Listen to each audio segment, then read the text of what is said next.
si fort, c'est le roi de gloire, il est le roi des rois.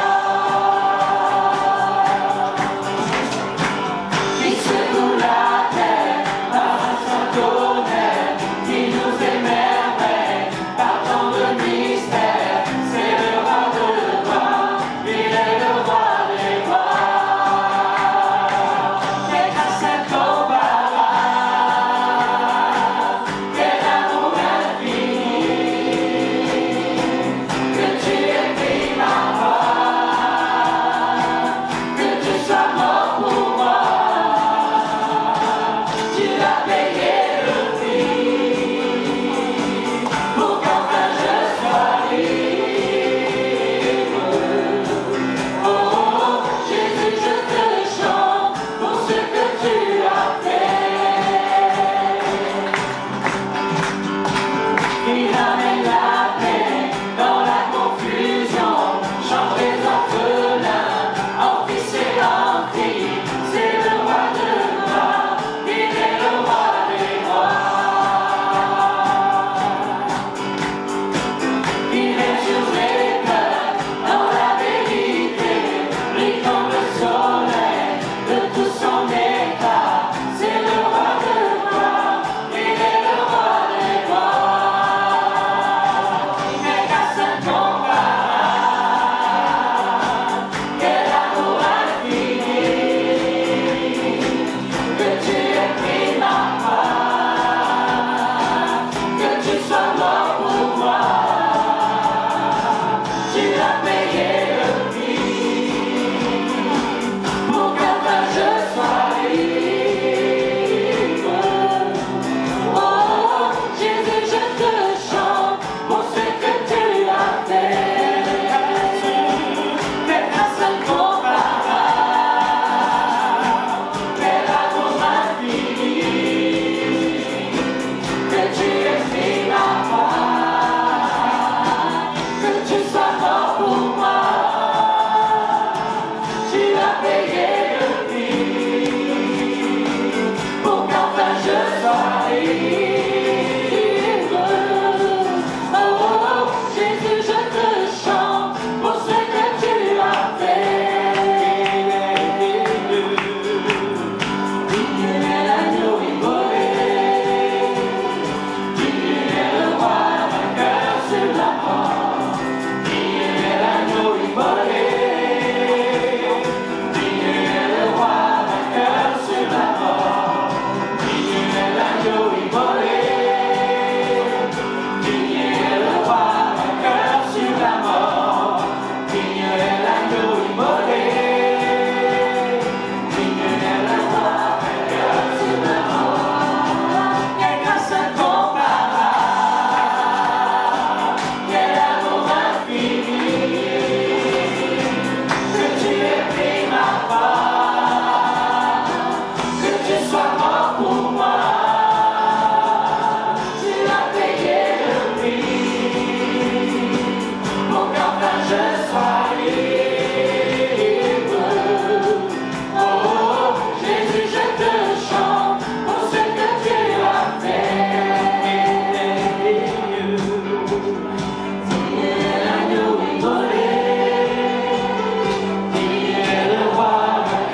sauvés, parce qu'il nous a délivrés.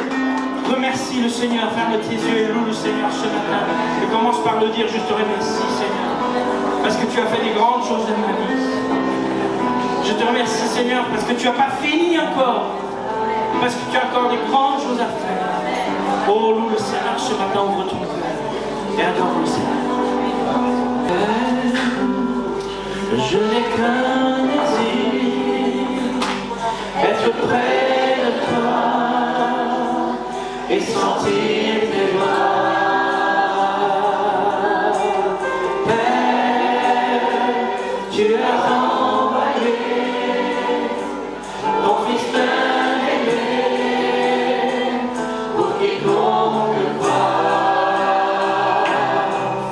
Esprit qui donne vie, rallie en moi ce feu pour toi. Saint-Esprit, viens par la pluie, rafraîchis-moi et envoie un souffle nouveau.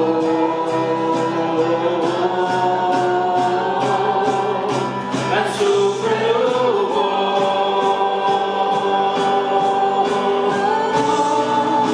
Un souffle nouveau.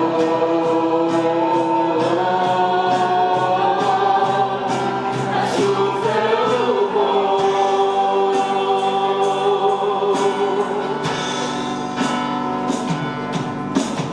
Père, je n'ai qu'un désir, rester près de toi, écouter ta voix. Père, tu m'as tout donné, et c'est à t'aider que je peux rester. Saint-Esprit qui donne vie, rallie en moi ce feu pour toi. Saint-Esprit, viens par ta pluie, rafraîchis-moi et envoie un souffle nouveau.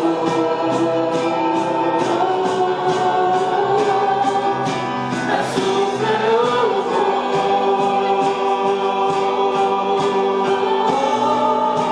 Un souffle nouveau.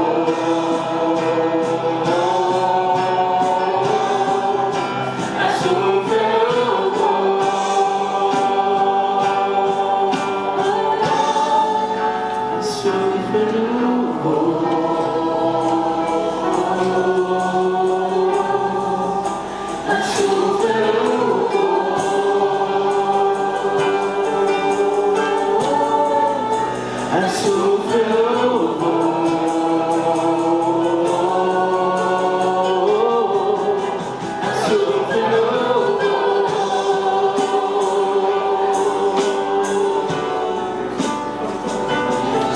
Saint-Esprit qui donne vie, rallie en moi. Oh, gloire à toi. Allons de ce lieu de ta présence ce matin, Seigneur. Oh Seigneur, touche les cœurs ce matin, Seigneur. Nous te donnons toute la place à toi, Seigneur.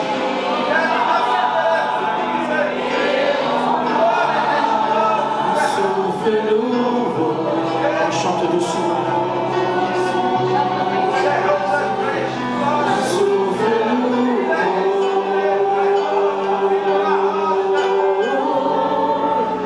Un souffle nouveau.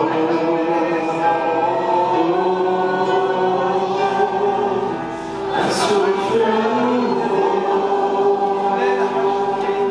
Je veux déclarer le nom de Jésus sur chaque pensée. C'est dans ta présence qu'il y a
Sur chaque cœur et sur chaque pensée. C'est en ta présence qu'il y a la paix. Je dis Jésus. Donc encore la bienvenue à nos amis qui nous rejoignent. Et Dieu a un projet, Dieu a un plan. Quelque chose est en train de se passer dans votre cœur, dans votre vie, qui que vous soyez, quelle que soit la situation si douloureuse, difficile, pénible dans laquelle vous vous trouvez, il y a un Dieu qui vous aime. Cela a déjà été rappelé, il vous aime. Il n'a jamais cessé de vous aimer, il ne cessera jamais de vous aimer. Et dans son amour, il vous dit, regarde à Jésus, il est mort à la croix pour tes péchés, il est mort pour te sauver, te secourir, il est ressuscité, il est vivant, il est au milieu de nous. Et c'est la raison pour laquelle j'insiste et nous insistons encore. Il a un projet, il veut faire quelque chose, il veut changer votre vie, pardonner vos péchés, vous guérir, vous transformer, faire de vous une nouvelle créature. On va lire ensemble dans le premier livre de Samuel, l'Ancien Testament, premier livre de Samuel. On va lire à partir du chapitre 1er et du verset 1er. On va lire 20 versets. C'est pas trop pour vous? Ouais. C'est pour rester fidèle au contexte. Et comme nous allons bien voir ensemble l'histoire d'une femme, nous avons besoin de voir ce qui est écrit avant, après, c'est très important. Vous savez, parfois, on entend que lire peu de versets, je parle spirituellement parlant, c'est homéopathique. Trop de versets, c'est soporifique. Mais là, je crois qu'on a la bonne dose. 20 versets. On lit rapidement. Regardez ce qu'il est dit. 1 Samuel, chapitre 1er, verset 1er. Il y avait un homme de Ramathaïm, Sophim, de la région montagneuse d'Éphraïm, du nom d'Elkana. Il était le fils de Jéroam, fils d'Élihu, petit-fils de Tohu, et arrière-petit-fils de Soph, qui était éphraméite. Il avait 2 femmes, l'une s'appelait Anne, l'autre Pénina. Pénina avait des enfants, tandis qu'Anne n'en avait pas. Chaque année, cet homme montait de la ville jusqu'à Silo pour adorer l'Éternel, le maître de l'univers, et lui offrir des sacrifices. Là se trouvaient les 2 fils d'Élie, Ophni et Phiné, qui étaient prêtres de l'Éternel. Le jour où Elkana offrait son sacrifice, il donnait des portions à sa femme Pénina et à tous les fils et à toutes les filles qu'il avait d'elle, mais à Anne, il donnait une portion double, car il l'aimait, même si l'Éternel l'avait rendue stérile. Sa rivale, Pénina, l'a provoqué, littéralement l'insulter, pour la pousser à s'irriter de ce que l'Éternel avait rendu stérile. Et toutes les années, il en allait de même. Chaque fois que Anne montait à la maison de l'Éternel, Pénina l'a provoqué, l'a blessé, l'insulté de la même manière. Alors, elle pleurait et ne mangeait pas. Son mari, Elkana, lui disait « Anne, pourquoi pleures-tu et ne manges-tu pas? Pourquoi ton cœur est-il attristé? Est-ce que je ne vaux pas pour toi mieux que 10 fils ?» Anne se leva. Après que l'on eut mangé et bu à Silo, le prêtre Élie était assis sur son siège près de la porte du temple de l'Éternel. L'amertume dans l'âme. Elle pria l'Éternel et pleura abondamment. Elle fit un vœu suivant. « Éternel, maître de l'univers, si tu consens à regarder la détresse de ta servante, si tu te souviens de moi, si tu n'oublies pas ta servante, et lui donnes un fils, je le consacrerai à l'Éternel pour toute la durée de sa vie, et le rasoir ne passera pas sur sa tête, comme elle restait longtemps. En prière devant l'Éternel, Élie observa sa bouche. Anne parlait dans son cœur et ne faisait que remuer les lèvres. On n'entendait pas sa voix. Élie pensa qu'elle était ivre et lui dit « Mais jusqu'à quand seras-tu ivre? Va cuver ton vin. » Anne répondit « Oh, ce n'est pas cela, mon Seigneur. Je suis une femme à l'esprit abattu. Je n'ai bu ni vin, ni boisson enivrante, mais je répandais mon cœur devant l'Éternel. Ne prends pas ta servante pour une femme légère, car c'est le trop-plein ou l'excès de ma douleur, de mon chagrin qui m'a fait parler jusqu'à présent. Et Élie reprit la parole et dit, pars en paix, et que le Dieu d'Israël exauce la prière que tu lui as adressée. Elle répondit, que ta servante trouve grâce à tes yeux. Cette femme s'en alla, elle se remit à manger, son visage ne fut plus le même. Ils se levèrent de bon matin et après avoir adoré l'Éternel, ils partirent et retournèrent chez eux à Rama. Elkana eut des relations conjugales avec Anne, sa femme. L'Éternel se souvint d'eux, il se souvint d'elle. Dans le cours de l'année, Anne devint enceinte et elle mit au monde un fils qu'elle appela Samuel, car dit-elle, je l'ai demandé à l'Éternel. Amen. Je crois que nous qui sommes croyants, nous qui avons expérimenté la grâce, l'amour de Dieu, et nous qui avons faim et soif de voir la gloire du Seigneur se manifester au milieu de nous, nous sommes de plus en plus convaincus que l'Église est l'outil essentiel de Dieu pour agir dans le monde. Nous trouvons dans la Bible un certain nombre de circonstances où le peuple de Dieu, l'Église locale, les croyants, sont devenus une nation retentissante, unie dans la prière et l'intercession fervente. Nous savons également que le monde dans lequel nous vivons a désespérément besoin de Jésus. Vous êtes d'accord avec moi? D'où l'importance de prier pour ce monde, de prier pour les gens qui nous entourent, de prier pour les gars, les filles, les jeunes gens, les enfants, les personnes âgées. Ce monde a désespérément besoin de Jésus. Et vous qui êtes là, peut-être pour là, l'une des premières fois, vous ne savez peut-être pas encore, mais vous avez désespérément besoin de Jésus. Il n'y a que Jésus qui puisse vous aider, vous secourir et vous accorder ce dont vous avez besoin. On cherche parfois des moyens humains, des moyens artificiels. Vous pourrez essayer encore et encore. Vous allez perdre votre temps, dépenser beaucoup d'efforts et de ressources. Le seul, l'unique, c'est le Christ Jésus. Le monde a besoin, et le monde a désespérément besoin de Jésus. Mais nous, croyants, nous avons désespérément besoin d'apprendre à prier ensemble et à rechercher, je note le mot qui a été dit déjà à plusieurs reprises, à rechercher avec sérieux la face de Dieu.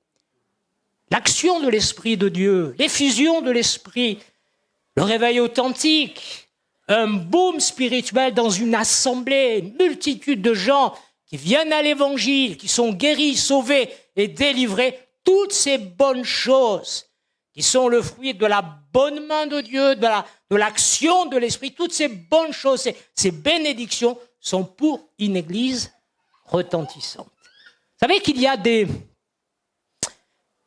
facteurs qui poussent l'Église locale à prier avec faim, avec soif, d'une manière intense. Il y a des facteurs. Les géants qui se dressent devant nous. L'adversité qui est de plus en plus pressante. En effet, cela a été rappelé, nous n'avons pas à lutter contre la chair et le sang. Ce n'est pas le monde, ce ne sont pas les hommes qui sont nos ennemis. Non, c'est le diable qui les manipule, qui veut les détruire, les entraîner plus bas encore dans le péché, dans la mort et en enfer. Et ce dont nous avons besoin, c'est de l'aide de Dieu, de l'assistance de l'Esprit de Dieu. Il y a des circonstances que Dieu utilise, que Dieu permet parfois, afin de nous pousser à genoux et que nous puissions rechercher, je le répète, avec sérieux, avec foi, avec audace, la face de Dieu. Pas seulement sa main, mais sa face. Quand je relis l'histoire des premiers chrétiens, les circonstances étaient-elles favorables? Non! Dieu a laissé, Dieu a permis. Et le diable se déchaînait, se frottait les mains, il devait se dire, c'en est fini là, ces chrétiens qui parlent constamment de Jésus, qui annoncent un Jésus ressuscité, je vais les mettre en prison, je vais utiliser les religieux, je vais utiliser d'autres gens méchants, pervers, et ça sera fini. Et il nous est dit, les croyants se rassemblaient, vous voyez, c'est pas toujours négatif la pression. C'est pas toujours négatif, vous allez dire, c'est sûr on n'est pas persécuté, mais ça permet un ralliement, un cri de ralliement des hommes, des femmes qui vont dire, Seigneur, tu vois leurs menaces. C'est ce qu'ont fait les disciples. Tu vois leurs menaces. C'est pas des mots en l'air, des petites menaces comme ça. Non, ils veulent nous tuer, ils veulent nous arrêter. Ils nous interdisent de prêcher le nom de Jésus. Ils nous interdisent d'annoncer la résurrection de Jésus. Seigneur, tu vois leurs menaces. Et qu'ont-ils demandé à Dieu? Juge-les, frappe-les, anéantis-les? Pas du tout. Seigneur, sauve. Seigneur, aide-nous. Donne-nous de prêcher avec foi, avec audace, avec conviction, avec courage, sans faiblir. Que nous ne soyons pas découragés. Non, on va pas se laisser faire. Il y a des âmes que Dieu aime, que Dieu veut sauver. Elles ont dit, Seigneur, aide-nous. Nous allons prêcher, annoncer, apporter la bonne nouvelle. Et la Bible nous dit qu'ils ont été remplis du Saint-Esprit. Et même le texte ajoute que le lieu où ils étaient assemblés trembla. Il y a des circonstances qui poussent l'Église. Et ces circonstances nous poussent aussi. Gigantesques problèmes. Il y a toutes sortes d'idéologies, toutes sortes d'oppositions qui se dressent devant l'Église. Mais nous voulons nous unir dans la prière. Et nous voulons, à l'image de ces hommes, de ces femmes dans l'Église, dans le Nouveau Testament, dans l'histoire de l'Église, faire monter vers Dieu une prière retentissante. Retentissante dans le sens qui se manifeste avec force, qui a des répercussions considérables et des conséquences durable. Anne, c'est l'image de l'église locale quelque part. Je ne vais pas entrer dans certains détails, mais elle typifie ici, me semble-t-il, l'image de l'église locale. Alors, il y a toutes sortes de problèmes qui prennent place dans la vie de cette femme, et elle fait monter vers Dieu, poussée bien évidemment par des circonstances difficiles, pénibles, douloureuses. On voit cette femme, elle est en pleurs. Elle a le cœur lourd, elle a du chagrin, je dirais même un chagrin continuel, et on peut le comprendre, elle ne pouvait pas avoir d'enfant.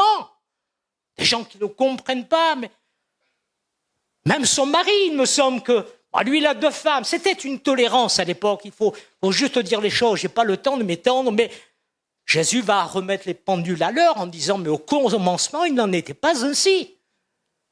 Dieu dit, l'homme quittera son père et sa mère et s'attachera à sa femme. Elle est unique. Et les 2 deviendront une seule chair pour servir, glorifier Dieu. Alors cette femme, elle est bouleversée. Son mari dit, mais je ne suis pas pour toi comme 10 fils. Je ne suis pas pour toi comme 10 filles. Je t'aime. Et c'est vrai, la Bible nous dit que son mari, Elkana, il aimait profondément, il aimait vraiment sa femme. Il lui donnait des portions doubles lorsqu'il montait à Silo pour servir le Seigneur au travers de sacrifices, d'offrandes, de l'adoration. Mais cette femme, elle n'est pas comblée.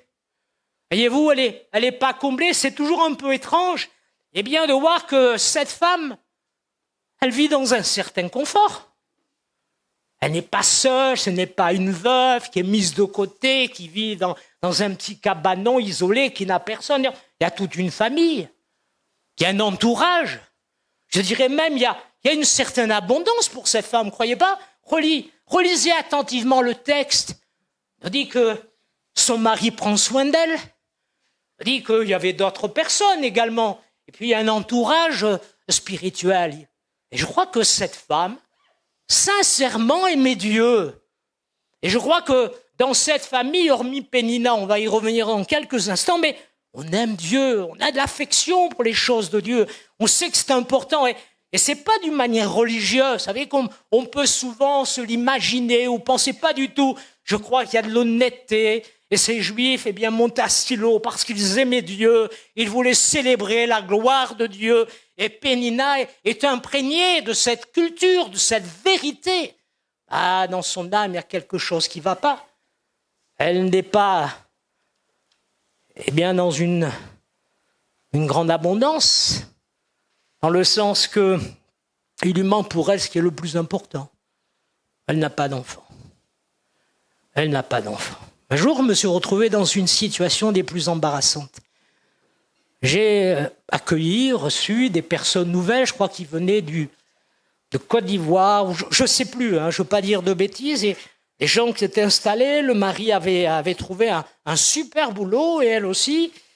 Et puis moi, dans la discussion, vous savez, des gens de 30, 35 ans, je me suis dit, vous avez combien d'enfants? Boum, la femme, elle tombe en larmes.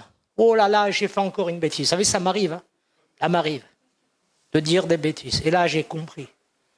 Elle m'a dit, le mari, mon Dieu, on ne peut pas avoir d'enfants. Il y a un problème avec ma femme. Waouh, j'ai eu de la peine, mais vraiment, je vous assure, quand il vous arrive quelque chose comme ça, et j'ai dit, pardonnez-moi. J'ai dit, pardonnez-moi. J'ai demandé à ses amis de me pardonner. Et dans mon cœur, j'ai dit, Seigneur, pardonne-moi. Je l'ai blessé, je lui ai fait du mal, je l'ai froissé. Ouh là là, ça va mal se terminer. Et puis je lui ai dit, écoutez, on va prier. Et vous savez, moi, c'était une réaction à la blessure, à l'offense que je venais faire à cette femme. Pas d'enfant, ouh là. Alors je dis, on va prier. On a prié, mais je ne pense pas avoir prié avec plus de foi. Je n'ai pas une parole de Dieu, je ne suis pas un prophète, rien. On a prié. Moi, c'était dans le but de me déculpabiliser. Vous voyez, je parle avec honnêteté et beaucoup de transparence. Je sais que je lui avais fait du mal. Dire à une femme qui souhaite une famille, qui souhaite des enfants, vous avez combien d'enfants? Ah ben non, je ne peux pas en avoir. Ouh là là, je dis, Seigneur, il faut que tu me sors de cette histoire. On a prié. Vous savez ce qui s'est passé? Ça, c'est la grâce. Je dirais, c'est l'humour de Dieu. Oh, combien j'ai été guéri dans mon âme. Quelques mois plus tard, parce qu'il servait vraiment des gens de qualité. Elle m'a dit, je tombe enceinte. Et puis, la grossesse s'est déroulée normalement et elle a mis au monde un enfant magnifique. Ils en ont eu plusieurs par la suite. Vous voyez? Oh, bon, non seulement Dieu a rattrapé ma bêtise, ma bévue, mais Dieu a fait grâce à cette femme. Dieu a fait grâce à cet homme. Dieu a fait grâce à ce... Moi, je crois que l'impossible peut prendre place dans votre vie. Je crois que dans votre vie ordinaire, l'extraordinaire de Dieu peut prendre place et s'installer. Parce que nous croyons que les choses impossibles arrivent. Croyons que des choses extraordinaires se passent. Il est toujours le même. Concernant Jésus, l'Épître aux Hébreux nous dit, il est le même hier, aujourd'hui et pour l'éternité. Et c'est ainsi que cette femme qui croit dans la grâce de Dieu et qui, elle est dans un grand inconfort, elle ne peut pas avoir d'enfant, elle est comblée certes, mais il lui faut un fils, le besoin de devenir maman, et on peut le comprendre. Et elle va où? Elle va frapper à la bonne porte, elle va dans le temple, elle va à la maison de Dieu, parce qu'elle connaît le Dieu d'Israël.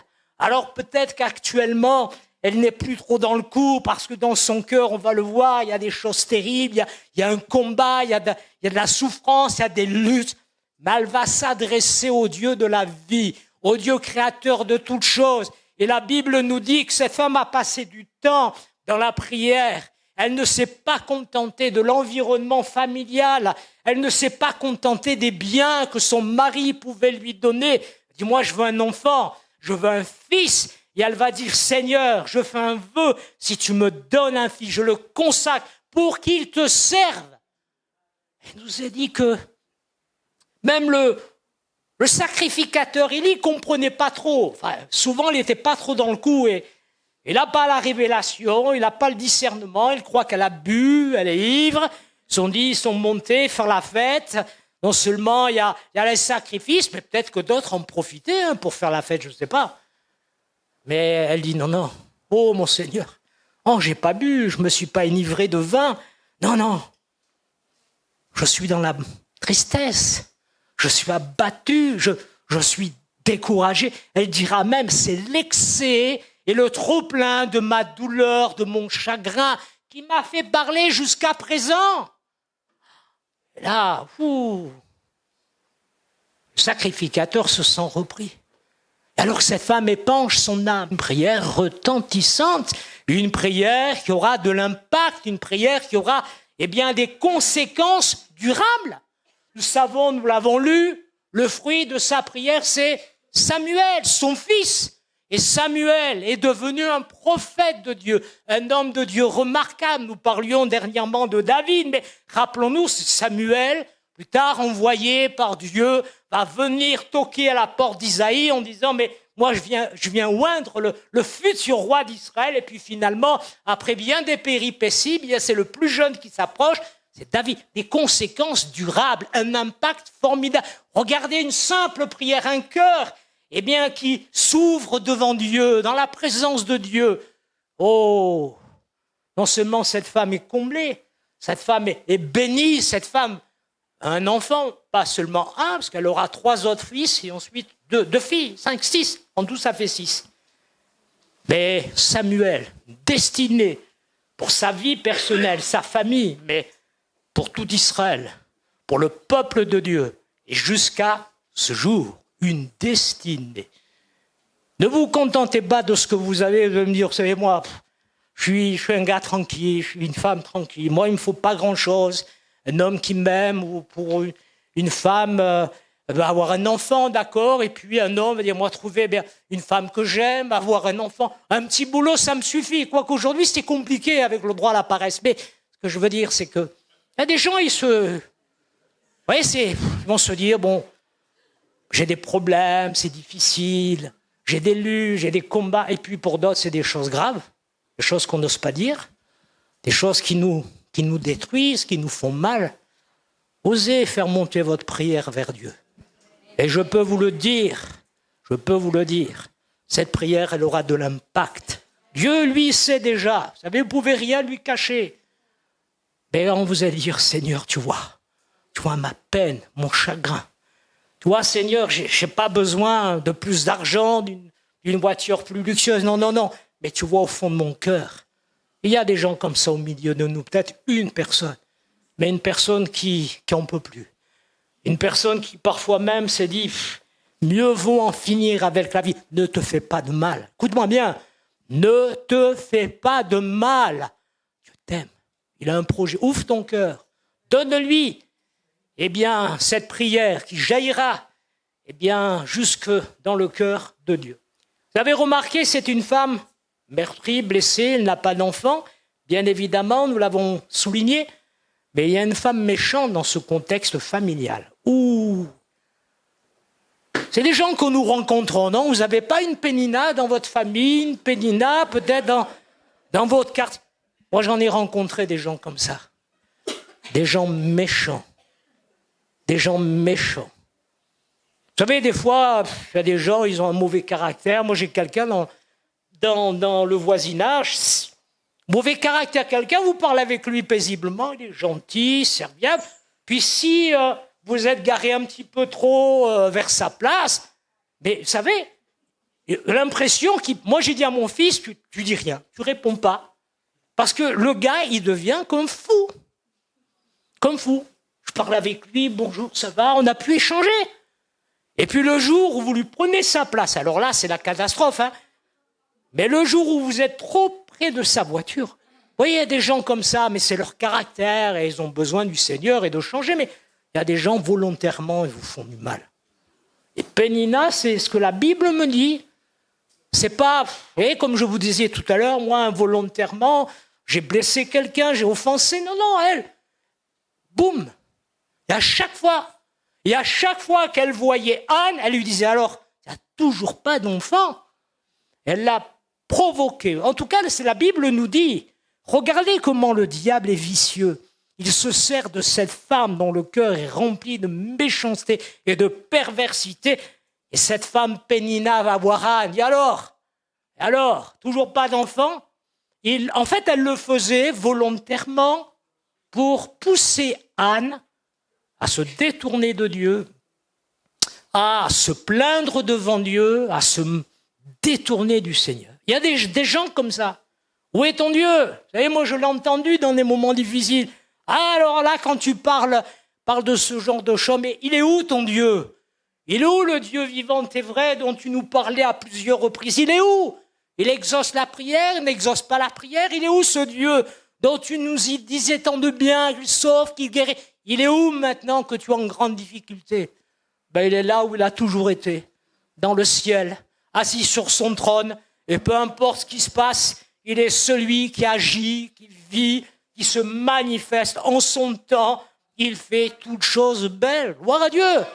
Laissez-moi vous dire, on va terminer dans peu de temps, que cette femme blessée, meurtrie, elle le dit, non seulement elle n'a pas d'enfant, mais lorsque le sacrificateur lui dit, mais qu'est-ce qui se passe là? Tu as bu tout ça? Elle dit, non, mais c'est le chagrin, l'amertume dans l'âme. L'amertume. Il y a des gens qui sont détruits par l'amertume. Détruits par l'amertume. C'est un poison, l'amertume. On a vu malheureusement des gens rongés par l'amertume. Blessure, une offense. Au départ, c'est pas grand-chose, semble-t-il. Hein, une parole, petit regard, c'est fini. On lui dit pas bonjour, c'est fini. Mais avec le temps, là encore, c'est l'œuvre de l'ennemi. Va y réfléchir. Oui, il m'en veut, et ceci, et cela. J'ai connu un jour une femme qui aimait le Seigneur de tout son cœur. Mais il y a des choses que personne ne savait. Et elle avait un petit problème avec la dépression, les angoisses, les cauchemars. C'était terrible pour elle. On a prié et prié. Ça a duré longtemps. Jusqu'au jour où quelqu'un lui a posé une simple question. Madame, ma sœur, mais tu en veux à qui? Ça ne veut pas dire que tous les gens qui souffrent de dépression, ils sont dans l'amertume, ils en veulent au monde entier. Pas du tout, mais pour elle, il y a eu une parole de Dieu. Il a dit à ma fille. Elle n'a pas voulu savoir pourquoi, et elle a dit, ça fait des années, je ne veux plus voir ma fille, je ne lui parle plus. On lui a dit, c'est pas ce moment-là, vous avez... Oui, exactement, je ne dormais plus, je faisais des cauchemars, je lui en veux. Et avec le temps, c'était de pire en pire. Et lorsque cette femme est revenue à la raison, dégagée des pièges du diable, elle a compris que ça ne plaisait pas au Seigneur et que ça l'offensait, que c'était un péché. Elle a demandé pardon pour cette amertume. Elle dit, Seigneur, pardonne-moi. Et elle a demandé à recevoir la grâce afin de pouvoir contacter sa fille, lui demander pardon. C'est un témoignage vrai que je vous dis.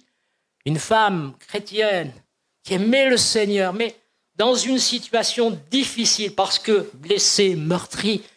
Et finalement, elle a pris le courage d'écrire à sa fille. Elle n'avait plus les coordonnées téléphoniques. Donc, voyez-vous à quel point la ligne était elle était cassée, elle était coupée. Et puis, avec le temps, on a pris. Et on l'a vu, un changement. Comme Anne, son visage ne fut plus le même. C'est comme ça qu'on reconnaît les gens qui sont transformés, changés par la puissance de Dieu. Et cette femme a été guérie de sa dépression. Cette femme a été libérée, elle s'est réconciliée avec sa fille, elles se sont vues. Il y a des gens qui ont besoin de cela. Et ce matin, je suis persuadé que quelqu'un est rongé par l'amertume, est rongé par quelque chose de dévorant. Ouais, c'est comme un feu, ça vous tourmente, ça vous fait du mal. Demandez pardon au Seigneur pour cette amertume. Ne laissez pas Pénina continuer à vous détruire, à vous faire du mal.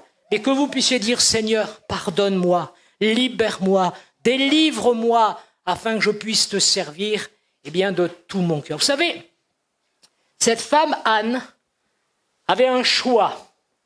Le choix de continuer à vivre avec son amertume. Elle n'y était pour rien. Elle était la victime de Pénina. Ou alors de dire, Seigneur, là je vais t'ouvrir mon cœur. C'est pour ça qu'elle a dit que l'amertume dans l'âme, elle répandit son cœur devant Dieu. Et elle a été libérée. Et elle a été délivrée. Mais si elle avait fait le choix contraire en disant, maintenant je sors de la maison de Dieu, de toute façon il n'y a jamais rien qui se passe, et il ne se passera rien.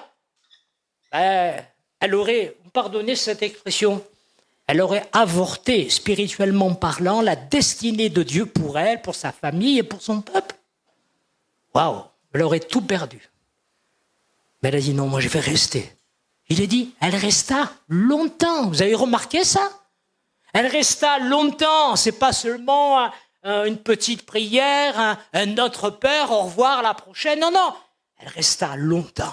Elle ouvre son cœur. Et Dieu la voit. Dieu l'entend. C'est étrange quand même de voir qu'Élie, lui, comprend pas. Bon, après, il se ressaisit. Mais Dieu, de son ciel, il voit l'humanité, il voit la terre, il voit les hommes. Il voit Israël, il voit Silo, il voit le temple, il voit une femme. Il voit cette femme dans le temple. Dieu vous voit ce matin. Avant même que vous puissiez dire quelque chose, peut-être vous faites que remuer les lèvres, ou en tout cas dans votre cœur, il y a quelque chose qui prend place et personne n'est au courant, personne ne le voit, personne ne l'entend, personne ne le remarque. Mais Dieu, lui, sait. Elle sait. Et dans les dons spirituels, les chants, simple message, il vous dit, mais je suis là pour t'aider, il frappe à la porte de votre cœur. Et il te dit, moi je vais agir, je vais manifester, je t'aime, je vais te sortir de là, je vais te guérir, te délivrer, pardonner tes péchés, je vais t'enlever eh bien cette amertume, ce mal qu'on t'a fait. Peut-être que vous avez été victime eh bien, d'abus, victime de choses horribles, innommables. Laissez le Seigneur agir, laissez le Seigneur intervenir et que Dieu vous fasse grâce. Gloire à Dieu. On va prier ensemble. Est-ce que le groupe peut s'approcher? Je termine de suite. C'est que Dieu voit les choses, Dieu sait les choses, il connaît toutes choses. Et je suis à chaque fois émerveillé de voir la proximité de Dieu. Combien il est proche de ceux qui ont le cœur brisé. C'est la Bible qui le dit. Dieu ne s'éloigne pas en disant « Ouh là là, là ça sent l'infection, ça sent l'amertume, ça sent la... » Dieu est près, Dieu est proche. Réalise-le ce matin. Quelqu'un dans cette situation, Dieu est proche. Il est proche. Il va agir. Gloire à Dieu. On va prier ensemble. Priez peut-être pour une personne en particulier, mais sinon il y a ce chant, un souffle. Est-ce que vous pourriez, dans votre cœur, dire « Seigneur, je te remets cette amertume, je te remets ce poison ». Rappelez-vous cette déclaration de David dans l'un des psaumes, il dit « Mais si j'avais conçu de l'iniquité dans mon cœur, il ne m'aurait pas exaucé. » Littéralement, de l'hébreu en français, on peut traduire « Si j'avais gardé le poison dans mon âme, Dieu ne m'aurait pas exaucé. » Le poison de l'amertume. Oh, confie-le au Seigneur. Il est proche. Il agit. Gloire à Dieu. On va prier ensemble. On chante une dernière fois ce cantique.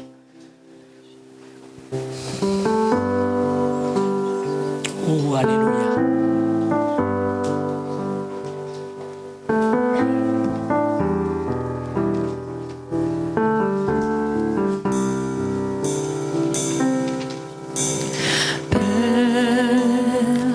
Je n'ai qu'un désir, être près de toi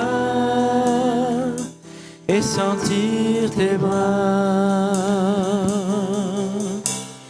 Père, tu as envoyé Alléluia. ton Fils bien-aimé. On peut se lever une dernière fois, s'il vous plaît. Ceux qui le peuvent, ceux qui le veulent, sentez-vous libres. Confiez-vous au Seigneur. Alléluia. Même si vous ne faites que remuer les lèvres, mais dites Seigneur, voilà, je t'apporte mon cœur, je t'apporte ce qui me fait mal, ce qui me fait souffrir. Et je veux aussi prier d'une manière retentissante. Gloire à Dieu, peuple de Dieu. Voulons nous unir dans la prière, dans l'intercession. Et vous qui nous rejoignez ce matin, rafraîchis-moi. Oh, alléluia. Et envoie un souffle nouveau.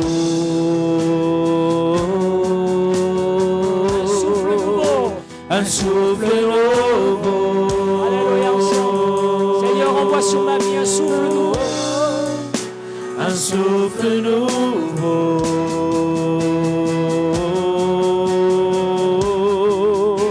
Un souffle nouveau.